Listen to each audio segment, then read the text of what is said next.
자, 여러분 오늘 지금 3차 함수와 4차 함수의 개형에 대해서 설명을 좀 해주려고 해요. 3차 함수와 4차 함수는 이제 최대의 뭐랄까 좀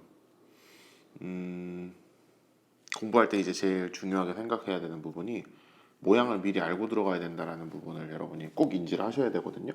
그러니까 3차 함수랑 4차 함수는요, 그 생김새가 뭐 달라질 수는 있지만 그 종류가 많지 않기 때문에 이제 그것들을 여러분이 충분히 공부를 하고 들어가시는 것과 아예 모양을 모르고 들어가는 거는 문제 풀 때 완전 천지 차이입니다. 오케이? 그래서 3차 함수와 4차 함수는 어떻게 생겼는지 미리 좀 파악을 해두는 게 좋은데 그거에 대한 강의를 한번 얘기를 찍어 볼게요. 자, 3차 함수는요, 기본적으로 이제 모양이 총 세 종류가 나와요. 4차 함수도 마찬가지로 세 종류입니다. 자, 3차 함수의 그림은 일단 이렇게, 그 다음에 이렇게, 그 다음에 이런 식으로 세 종류가 나오고요. 4차 함수의 모양은 이렇게, 이렇게, 그 다음에 이렇게 해가지고 이제 세 종류가 나옵니다. 3차 함수와 4차 함수의 그 모양의 결정은요, 뭐가 결정을 하냐면 당연히 프라임은 0, 즉 뭐의 개수, 꼭지점의 개수가 3, 4차 함수의 모양을 결정하신다고 보면 돼요. 그래서 자, 이런 식으로 이제 제가 좀 표현을 해놓고 설명을 좀 하도록 할게요. 보시면은 3차 함수 같은 경우에는 미분을 했을 때는 몇 차 함수가 되냐? 자, 만약에 3차 함수를 미분을 하면은 여러분 이제 우리가 2차가 당연히 될 거잖아요. 그러니까 fx가 뭐 예를 들어서 x 세제곱 플러스 어쩌고저쩌고 나오는 함수라면은 f 프라임 x는 3x 제곱 머시기이기 때문에 프라임 0 되는 데를 찾으면 최대 몇 개까지? 최대 2개까지 프라임은 0 되는 지점이 나온다는 걸 알 수 있어요. 그래서 프라임은 0 되는 지점이 이런 식으로 두 번 발생하면 우리가 이제 첫 번째 그림이 나오는 거고요. 한 번 발생하면, 즉 중근이 발생하면 두 번째 그림, 그 다음에 이제 허근이 발생하면은 마지막 그림이 이렇게 나오게 돼요. 자, 근데 요 설명을, 자, 요 녀석은 이제 뭐 의미 없는 설명이니까 요걸 이제 지우고 요걸 이제 설명을 하려면 조금 뭔가 띄워놓고 설명을 하는 게 좋아서 3차 함수 그림을 옆으로 좀 띄울게요. 자, 그러면 맨 처음 그림은 이제 그 맨 처음 그림은 프라임은 0에 실근이 2개겠죠. 그 다음에 얘는 프라임은 0에 실근이 1개인데 중근이겠죠. 그 다음에 얘는 프라임은 0에 실근이 없겠죠. 허근이 다 나오니까 이런 식의 이제 그림을 그린다고 생각을 하시면 되고 3차 함수는 그림이 총 이렇게 세 종류가 있습니다. 자, 근데요. 여기서 이제 여러분이 아셔야 될 게, 자, 여기 점선 처리를 좀 해줄게요. 자, 이렇게 점 처리 이렇게 해서 3, 4차 함수 따로따로 공부를 해볼게요. 근데 여러분이 아셔야 될 게 뭐냐면요. 3차 함수의 대표 그래프가 어떤 녀석인가라는 거를 여러분이 이제 생각을 하셔야 돼요. 3차 함수의 메인 대표 그림은요. 이 첫 번째 그림입니다.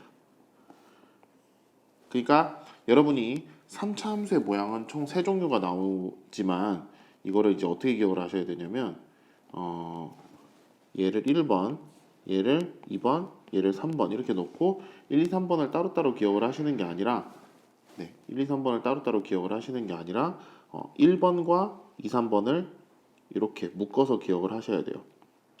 이게 이제 되게 중요한 포인트인데 무슨 말이냐면요. 그림의 종류는 총 3개인데요. 문제에서 물어보는 게 1번을 물어보고 또 2번을 물어보고 3번을 물어보고 이렇게 가는 게 아니라요. 1번을 물어보든지 아니면 2, 3번을 물어보든지 이런 식으로 이제 물어보기 때문에 2, 3번 그래프를 묶어서 기억을 하시는 게 좋습니다. 그래서 3차 함수의 모양은 총 3종류가 있지만 1번 아니면 2, 3번 이런 식으로 기억을 하시는데 둘이 무슨 차이가 있냐면 1번 그림은요. 보시면은 프라임은 0이 2번 나오는데 뭐라고 특징을 정리할 수 있냐면 아니다, 빨간색으로 쓰는 게 좀 더 잘 보이겠구나. 무슨 특징이 있냐면 극값이 발생해요. 그죠? 자, 첫 번째 그림과 나머지 밑에 두 그림의 차이를 보면요. 첫 번째 그림은 극값이 극대극소가 다 이렇게 발생을 해주는데요. 근데 두세 번째 그림은 극값이 없어요. 그죠? 두 번째 그림은 한번 프라임 0이 나오긴 하는데 극값이 아니죠. 증가해서 감소로 감소해서 증가로 바뀌지 않았으니까. 그래서 2, 3번 그림은 그 값이 발생하지 않기 때문에 이걸 이제 물어볼 때, 문제에서 물어볼 때 1번을 물어보든가 아니면은 2, 3번을 동시에 같이 묶어서 물어본다. 이런 식으로 물어보는 거지. 1번 따로, 2번 따로, 3번 따로 이렇게 물어보진 않기 때문에 이런 식으로 기억을 해주시면 되고요. 그러면은 문제에서 당연히 중요하게 생각하는 그래프, 그리고 많이 나오는 그래프는 당연히 첫 번째 거겠죠. 왜냐면 우리 여기 지금 무슨 파트예요? 미분 파트죠.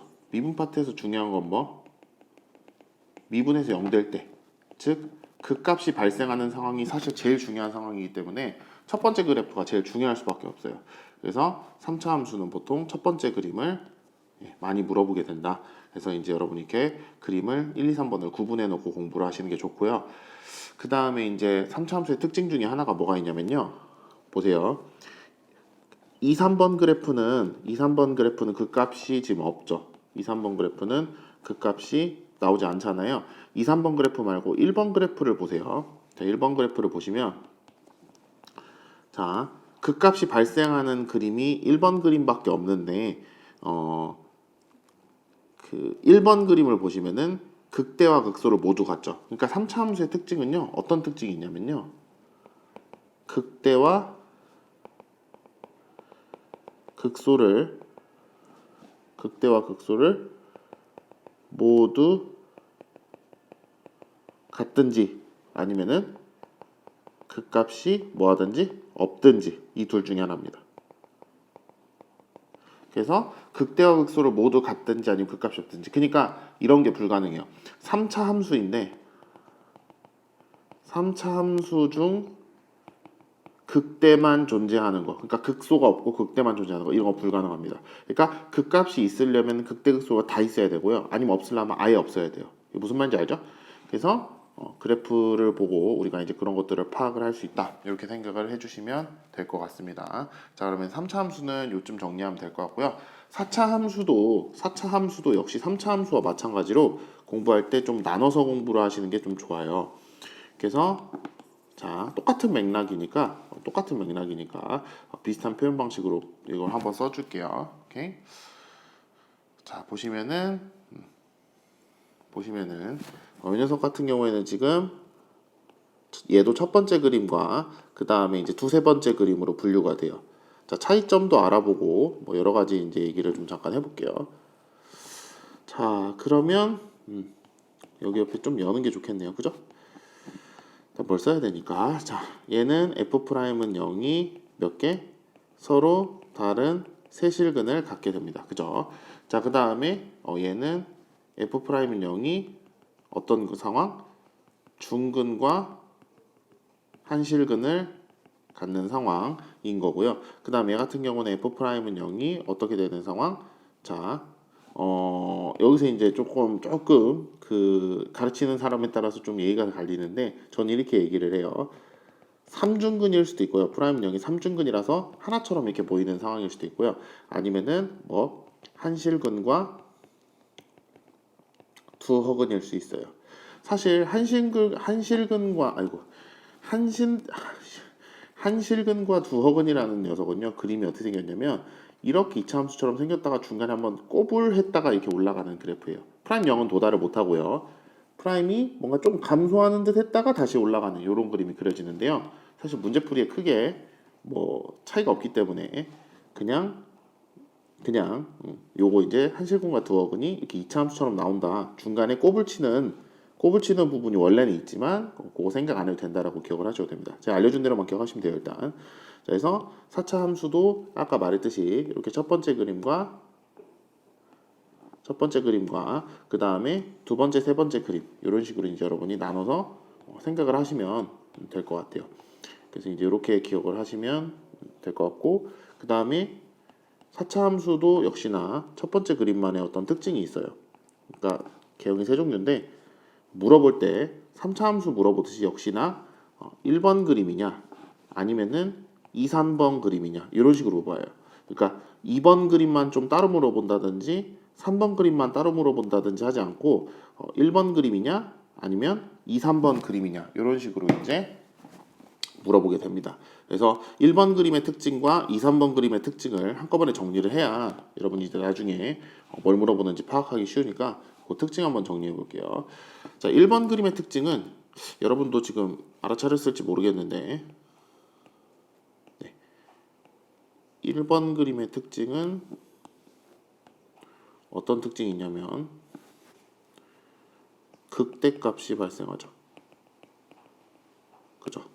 자, 두 번째 그림과 세 번째 그림은 지금 보면은 뭐만 발생하는데 여기 보면 초록색으로 체크해 볼까요? 극소만 발생을 하는데 첫 번째 그림은 극대값이 발생을 하게 되니까 이 첫 번째 그림이 두세 번째 그림과 차이가 있다라고 이제 여러분이 생각을 할 수 있는 거죠. 네.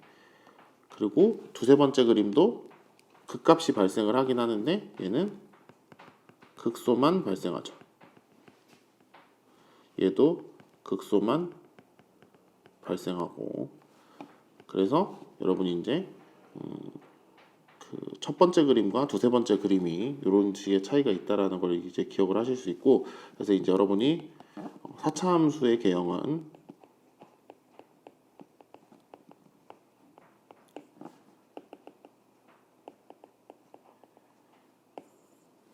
이렇게 물어보는 경우가 많거든요. 극대값이 발생하냐? 극대값이 발생하지 않느냐? 이렇게 물어보는 경우가 많아요. 그래서 여러분이 이제 이 둘 중에 문제에서 원하는 게 극대가 발생하는 그림이다. 그러면은 위에 그림을 생각을 하시면 되고 극대가 발생하지 않는 그림이다. 그러면 아래 이 두 그림을 생각을 하시면 됩니다. 그래서 3차 함수와 4차 함수는 제가 지금 여기 적은 것처럼 그림이 총 3종류씩이 나오는데 이 세 종류를 1번 따로, 2번 따로, 3번 따로 공부하는 게 아니라 1번과 그 다음에 2, 3번 그 다음 4차 함수도 마찬가지로 1번과 2, 3번 이렇게 이제 공부를 해주시면은 조금 뭔가 4차 함수, 3차 함수 문제의 개형이나 그림을 파악하는 데 좀 도움이 많이 될 거라고 생각합니다.